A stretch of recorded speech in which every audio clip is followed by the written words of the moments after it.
فرمایا ہاں. تو چونکہ حضرت خدیجۃ الکبریٰ ایک پڑھے لکھے گھرانے کی خاتون تھی، آپ کے چچا کا بیٹا حضرت ورقہ بن نوفل یہ بہت بڑے عالم تھے، تو آپ کو بہت سا علم تھا، فرشتوں کے متعلق، انبیاء کے متعلق آپ جانتی تھی. تو اس وقت حضرت خدیجۃ الکبریٰ نے کہا کہ آپ میرے کمرے میں آئیں. سرکار صلی اللہ علیہ وسلم نے ان کے کمرے میں قدم رکھا تو اماں خدیجہ نے پوچھا جو فرشتہ تم نے غار حرا میں دیکھا اور باہر کے کمرے میں دیکھا، کیا وہ میرے کمرے میں دکھ رہا ہے؟ آقا نے فرمایا ہاں وہ مجھے اب بھی نظر آ رہا ہے. حضرت خدیجۃ الکبریٰ نے اپنے سر سے دوپٹہ ہٹا دیا، اپنے بالوں کو کھلا کر دیا. بہت توجہ سے سننے کی بات ہے میری بہنوں، جب سر سے آپ نے دوپٹہ ہٹایا اور دوپٹہ آپ نے اپنے کندھے پہ رکھا، جب آپ کا سر کھل گیا، کس کا؟ خدیجۃ الکبریٰ کا. کس کا؟ سیدہ فاطمہ کی امی کا. کس کا؟ آخری نبی کی پہلی بیوی کا. کس کا؟ جس کو عرش سے خدا سلام کرتا ہے اس خدیجہ کا. دوپٹہ سر سے کاندھے پر آیا تو اماں خدیجہ نے پوچھا میرے سرتاج، کیا جو فرشتہ تمہیں تھوڑی دیر پہلے تک دکھ رہا تھا وہ اب بھی دکھ رہا ہے؟ سرکار نے فرمایا خدیجہ نہیں، اب وہ فرشتہ مجھے نظر نہیں آ رہا ہے، اب وہ فرشتے کو میں نہیں دیکھ رہا ہوں. جناب خدیجہ نے کہا مبارک ہو، جو فرشتہ جناب موسیٰ کے پاس آتا تھا، جو فرشتہ جناب ابراہیم کے پاس آتا تھا، وہی فرشتہ آپ کے پاس بھی آیا. آپ کے پاس کوئی شیطان نہیں آیا. سرکار صلی اللہ علیہ وسلم سے انہوں نے یہ کیوں عرض کیا؟ کیونکہ خدیجہ کا یہ ماننا تھا کہ عورت کے سر پہ جب تک دوپٹہ رہتا ہے وہیں تک رحمت کا فرشتہ موجود رہتا ہے. جب عورت اپنے سر سے دوپٹہ ہٹا لے تو رحمت کا فرشتہ وہاں سے چلا جاتا ہے. اب آپ مجھے بتائیں، جب نبی کے گھر میں، سید الانبیاء کے گھر میں عورت کے سر سے دوپٹہ ہٹ جائے تو وہاں سے رحمت کے فرشتے چلے جاتے ہیں، تو ہمارے گھر میں عورتیں جو کھلے سر پھرتی ہے، کھلے سر کھانا پکاتی ہے، کھلے سر اللہ اکبر سارے کام انجام دیتی ہے، پھر رحمت کے فرشتے ہمارے گھر میں کیسے آئیں گے؟ جب نبی کے گھر سے سر سے دوپٹہ ہٹنے پر فرشتے چلے جاتے ہیں تو ہمارے گھر میں فرشتے کیسے آئیں گے؟ اور جب رحمت کے فرشتے آئیں گے نہیں تو اللہ کی رحمت کیسے آئے گی؟ پھر آپ رو رہی ہیں میرا شوہر اتنی محنت کرتا ہے، کماتا ہے، برکت نہیں ہوتی. برکت کیوں ہوگی؟ بے برکتی تو تیری وجہ سے ہے. تو نے سر کا دوپٹہ گلے میں لٹکایا تو اس وقت تیرے گھر میں برکت ہوگی کیسے؟ اور سن لو، آپ تعویذ کے انبار گھر میں لگا لو، کبھی برکت نہیں ہو سکتی، کیونکہ نحوست تو تمہارے کھلے سر کی وجہ سے ہے. اور یہ میں نہیں کہہ رہا ہوں بلکہ صاحب روح البیان نے لکھا ہے. اگر یہ بات لکھی نہ ہوتی تو میرے اندر بیان کرنے کی ہمت نہ ہوتی. نبی کی موجودگی میں عورت کے سر سے دوپٹہ ہٹے تو وہاں سے رحمت کے فرشتے چلے جاتے ہیں.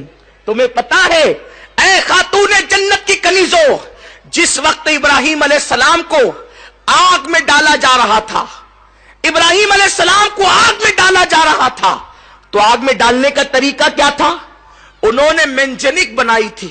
منجنیق آپ سمجھتی ہیں، جب پہلے دور میں قلعوں پہ حملے ہوتے تھے تو منجنیق کے ذریعے سے پتھر پھینکے جاتے تھے.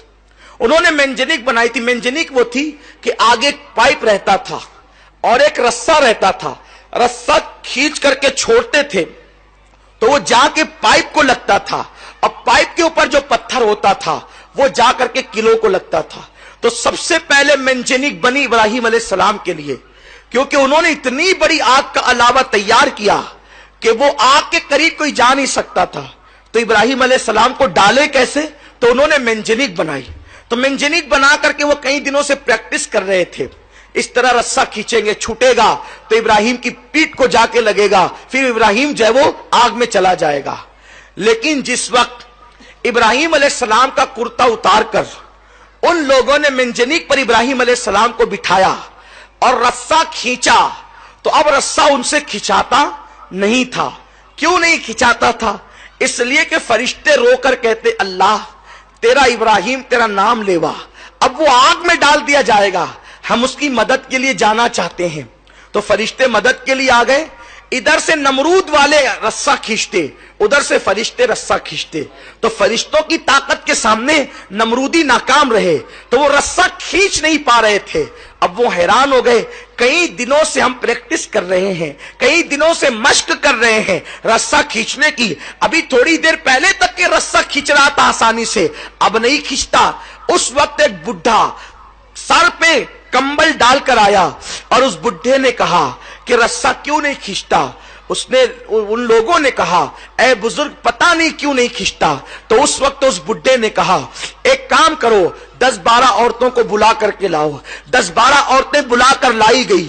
اس وقت اس نے کہا، نمرودی اس عورتوں سے اس بڈھے نے کہا اپنے سر سے دوپٹہ ہٹا لو اور اپنے گلے میں لٹکا لو۔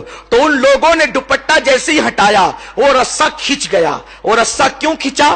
اس لیے کہ جب عورت سر سے دوپٹہ ہٹا دیتی ہے تو رحمت کے فرشتے وہاں سے چلے جاتے ہیں۔ تو اب ابراہیم علیہ السلام کی مدد کے جو رحمت کے فرشتے آئے تھے وہ دوپٹہ سر سے ہٹنے کی وجہ سے چلے گئے، حالانکہ وہاں اللہ کا پیغمبر موجود ہے۔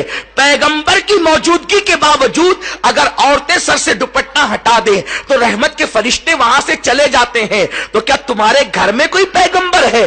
کوئی تمہارے گھر میں کوئی صحابی ہے؟ تمہارے گھر میں کوئی ولی ہے؟ نادانو تمہاری تکلیفوں کا علاج صرف تمہارے پردے میں ہے۔ پردے میں رہ کر دیکھو، پھر میرے اللہ کی قدرت دیکھنا، اس کے کرم کی بارشیں دیکھنا۔ سنو اللہ اکبر، جن کے گھروں میں برکتوں کا نزول ہوا، جن کے گھر سے کائنات کو خیرات ملی، جن کے گھر سے ولایت تقسیم ہوئی، جن کے گھر سے امامت تقسیم ہوئی، جن کے گھر سے نعمتیں تقسیم ہوئی، وہ گھر سیدہ فاطمہ الزہرا کا گھر ہے۔ سیدہ فاطمہ کی زندگی دیکھ لو۔ امام حسن مجتبی سے کسی نے کہا حسن تیری ماں بڑی پاکیزہ تھی۔